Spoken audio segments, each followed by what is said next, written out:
রাত তখন প্রায় 10টা বাজে। হিয়ামা বাড়ি ফিরছে। সে জাপানে পড়াশোনা করতে এসেছে।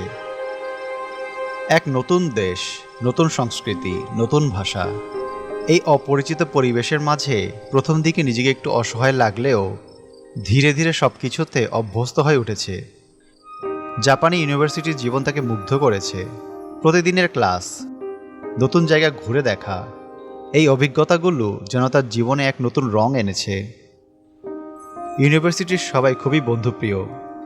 প্রতিদিনই তারা হিয়ামার সাথে গল্প করে, বিভিন্ন ভূতের গল্প শোনায় আর মজার মজার সব কর্মকাণ্ড করে বেড়ায়। জাপানের জীবনের প্রতিটি মুহূর্ত যেন তার কাছে একটি নতুন রোমাঞ্চ নিয়ে আসে। তবে আজকের দিনটা একটু অন্যরকম। আজ যেন চারপাশের বাতাসেও কিছু অদ্ভুত অস্বস্তি লুকিয়ে আছে।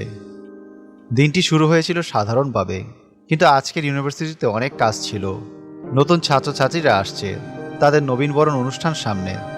স্কুলের সিনিয়রদের উপরে কিছু দায়িত্ব পড়েছে, আর হিয়ামার উপরেও পড়েছে সেই অনুষ্ঠানের আয়োজনে কিছু কাজ। কাজ শেষ হতে হতে অনেক রাত হয়ে গেছে, যা তার জন্য মোটেও স্বাভাবিক নয়।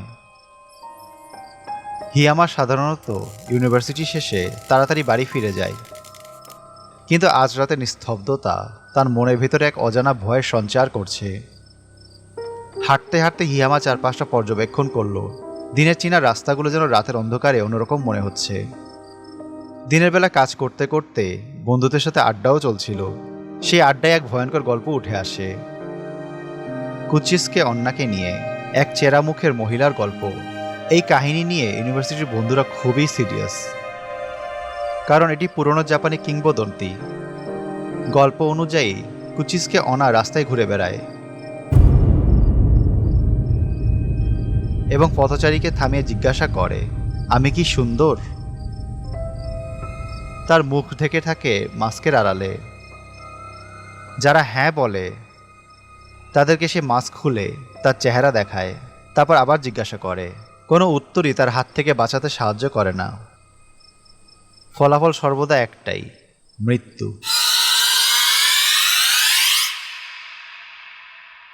হিয়ামা কথাটা শুনে প্রথমে হেসে উড়িয়ে দিল, বলল, আরে এসব কাল্পনিক গল্প, বাস্তবে এসবের কোনো ভিত্তি নেই। কিন্তু এখন সে বুঝতে পারল গল্পটা গভীরভাবে তার মনে গেঁথে গেছে। বারবার কুচিসকে অনার কথা এবং সেই ভয়ঙ্কর চেহারা তার চোখের সামনে ভেসে উঠছে, যেন সেটি তাকে তাড়া করছে। হিয়ামা তার বাড়ির দিকে এগিয়ে যাচ্ছে, কিন্তু রাস্তার কিছু বাতি নিভু নিভু করছে। চারিদিকে নিস্তব্ধতা। রাস্তায় কোনো গাড়ি নেই, কেউই নেই। এই নিস্তব্ধতা হিয়ামার মনে আরও ভয় জোগাচ্ছে। সে বারবার পেছনে ফিরে তাকাচ্ছে, মনে হচ্ছে যেন কেউ তার পিছু নিচ্ছে, কিন্তু সে কাউকে দেখতে পাচ্ছে না। তার মনের ভেতরে এখন শুধু সেই চেরা মুখের মহিলার ছবি ভাসছে, যেন সে তার চারপাশে উপস্থিত, অদৃশ্য হয়ে আছে। হিয়ামা হাঁটার গতি বাড়িয়ে দিল। হঠাৎ করেই তার মনে হলো কেউ তার পেছনে এসে দাঁড়িয়েছে। খুব ধীরে ভারী শ্বাস প্রশ্বাসের শব্দ শোনা যাচ্ছে। ভয়ে তার পা স্থির হয়ে গেল। সে ধীরে ধীরে ঘুরে দাঁড়ালো। সামনে দাঁড়িয়ে আছে একটি মেয়ে, মুখে মাস্ক। সাধারণত একজন পথচারী মনে হতে পারে, কিন্তু হিয়ামা জানে এটি সাধারণ কেউ নয়। তার মনের সন্দেহটা ধীরে ধীরে ভয়ঙ্কর সত্যে রূপান্তরিত হলো। মেয়েটি শান্ত স্বরে জিজ্ঞাসা করল, আমি কি সুন্দর? হিয়ামা কিছু বলতে পারছিল না। তার গলা শুকিয়ে গেছে। সে জানে এই প্রশ্নের উত্তর সে যেভাবেই দেখ না কেন, এর পরিণাম অত্যন্ত ভয়ঙ্কর। তার সামনে দাঁড়ানো মেয়েটি ধীরে ধীরে মাস্কটা নামিয়ে নিল। হিয়ামা দেখতে পেল সেই ভয়ঙ্কর বিভৎস চেরা মুখ, যা মুখের এক পাশ থেকে অন্য পাশ পর্যন্ত কাটা। রক্তের দাগ এখনও টাটকা, সেখান থেকে রক্ত গড়িয়ে পড়ছে, যেন কিছুক্ষণ আগেই কাটা হয়েছে। কি কথা বলছো না কেন? এখন আমাকে কেমন দেখাচ্ছে? সুন্দর? ভাঙ্গা বিকৃত কণ্ঠে জিজ্ঞাসা করলো সেই মেয়েটি। হিয়ামার দম বন্ধ হয়ে আসছে। সে সরে যাওয়ার চেষ্টা করলো, কিন্তু কুচিসকে অনা তার দিকে এগিয়ে এলো। হাতে থাকা ধারালো কাঁচি উঠিয়ে ধরল। হিয়ামা দ্রুততার সাথে পেছনে সরে গেল, কিন্তু পায়ে হোঁচট খেয়ে মাটিতে পড়ে গেল। কুচিসকে অন্না তার উপর ঝাঁপিয়ে পড়তে যাচ্ছিল। ঠিক তখনই হিয়ামা রাস্তার পাশে একটি ধাতব পাইপ দেখতে পেল। ভয়ে সে পাইপটি তুলে নিয়ে কুচিসকে অন্না দিকে আঘাত করল। কুচিসকে অন্না এক বিকট চিৎকার দিয়ে ওঠে। সেই সুযোগে হিয়ামা উঠে সেখান থেকে দৌড়ে পালিয়ে যায়। কুচিসকে অন্না সাময়িকভাবে থমকে গেল হিয়ামার আঘাতে, কিন্তু তাকে বেশিক্ষণ থামিয়ে রাখতে পারল না। ধীরে ধীরে তার বিকৃত মুখে আরো ভয়ঙ্কর হাসি ফুটে উঠল, যেন সে হিয়ামার দুর্বলতাকে উপভোগ করছে। তার ঠোঁটের কোণ থেকে বেরিয়ে এলো এক মৃদু ফিসফিসানি। তুমি পালাতে পারবে না, আমি তোমাকেই খুঁজে পাবো যেখানেই যাও। কণ্ঠের সুর যেন হিমশীতল বাতাসের মতো হিয়ামার মেরুদণ্ড পেয়ে নেমে এলো। হিয়ামা জানে এই রাতে সে একাই, কেউ তাকে সাহায্য করতে আসবে না। সে দ্রুত দৌড়াতে শুরু করলো। কুচিসকে অনা ধীরে ধীরে তার পিছু নিল। তার পায়ের শব্দগুলো যেন আরো দ্রুততার সাথে এগিয়ে আসছে। তার শ্বাস প্রশ্বাস আরো ভারী হচ্ছে। দৌড়ানোর সময় হিয়ামার মাথায় একটি বুদ্ধি আসলো। যদি কোনোভাবে কুচিসকে অনাকে বিভ্রান্ত করা যায়, তাহলে হয়তো সে বেঁচে যেতে পারে। হিয়ামা তখন থরথর করে কাঁপছে, তবুও নিজের মনকে শান্ত করল। তারপর হঠাৎ করে থেমে গিয়ে সে কুচিসকে অনার দিকে ঘুরে দাঁড়ালো। কুচিসকে অনাও থেমে গেল। তারপর আবার জিজ্ঞাসা করলো, আমি কি সুন্দর? হিয়ামা জানে এবার তাকে বাঁচতে হলে কিছু বুদ্ধি খাটাতে হবে। কুচিসকে অনার প্রশ্নের উত্তর দিতে হবে সঠিকভাবে। তাকে কিছু একটা করতে হবে যাতে সে সময় পায়। হিয়ামা কুচিসকে অনার বিকৃত চোখের দিকে তাকিয়ে সাহস জোগাড় করলো। তারপর ধীর গলায় বলল, তুমি ঠিকঠাক? কুচিসকে অনার চোখে হঠাৎ এক ধরনের বিভ্রান্তির ঝিলিক দেখা দিল।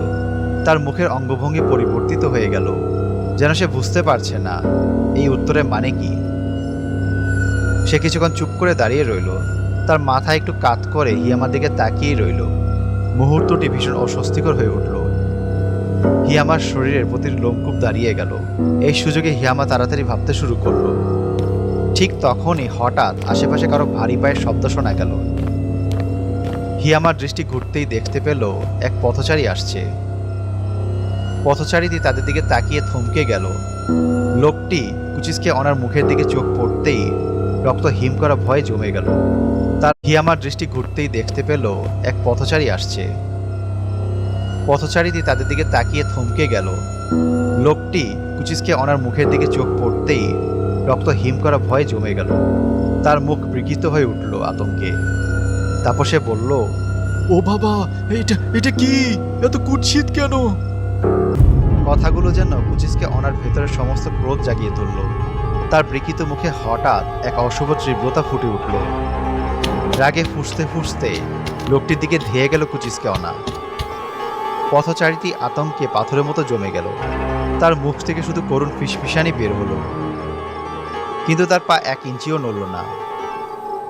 ভয় স্থবির হয়ে গেছে সে। শরীর আর তার কথা শুনছে না।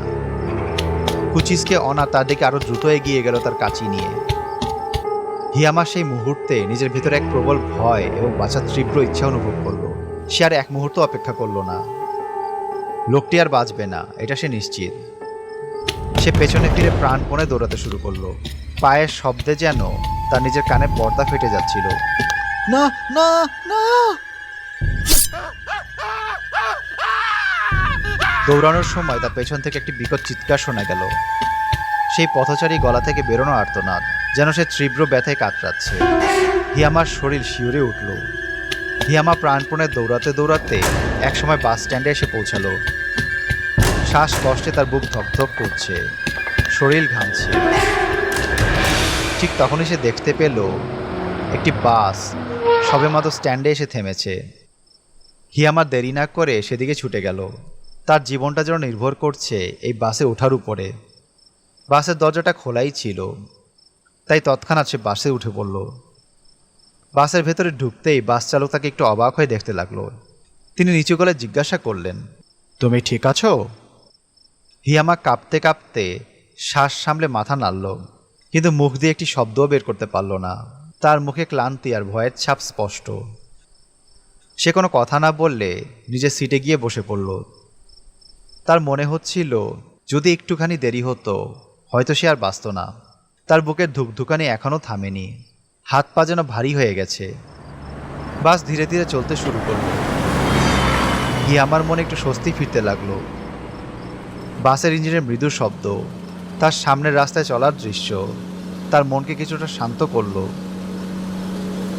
সে জানে এবার হয়তো সে বেঁচে গেছে, কিন্তু তার মনে এখনো অদ্ভুত এক অস্বস্তি, যেন কিছু একটা ঠিক নেই।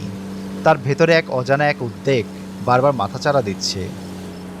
বাস কিছু দূর চলার পর হিয়ামা হঠাৎ যেন কিছু মনে পড়ার মতো পেছনে ফিরে তাকালো।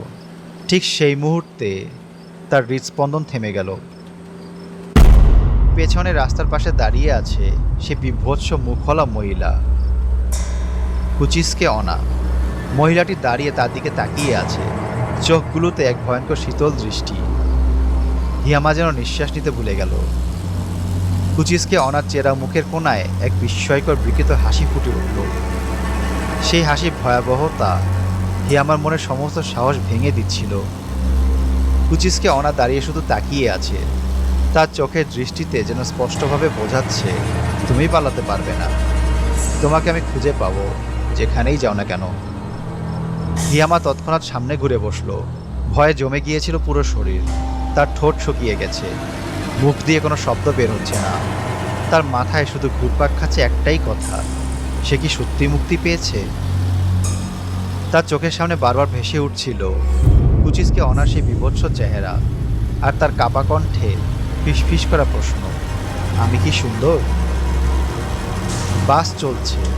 হিয়ামা এখন নিরাপদ দূরত্বে চলে গেলেও তার মনে শান্তি ফিরল না।